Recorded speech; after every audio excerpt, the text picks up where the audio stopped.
मंडळी, आज मी ऑफिसमध्ये आलो आहे आणि आमच्या ऑफिसच्या लेडीजनी आमच्यासाठी चांगला एक सरप्राईज दिला आहे. तर ते तुम्हाला मी दाखवतो. मुलींनी इंटरनॅशनल मॅच डे आज साजरा केला आहे, जे आमच्यासाठी खूपच सरप्राईज होतं. कारण नेहमी वुमन्स डे साजरा केला जातो, पण आमच्या धडाकेबाज लेडीजनी आज आमच्यासाठी स्पेशल असं मॅच डे सरप्राईज ठेवलेलं, ज्याच्यामध्ये स्नॅक्स आणि भरपूर सारे सरप्राईज होते. दाखव रे, गिफ्ट कुठे?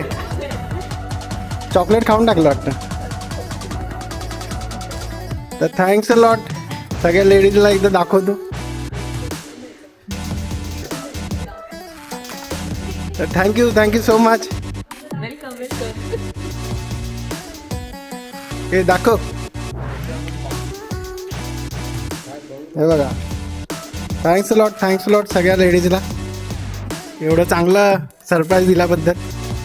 काय एनी कमेंट? आमचे युनियन लीडर. पोस्टर बघा, सरप्राईजमध्ये पोस्टर पण आहे. 4 बाटल्या आणल्या, 2 बाटल्या पडल्या. भाऊ एंगेज झाले ऐकल्यावर 200 पोरी रडल्या.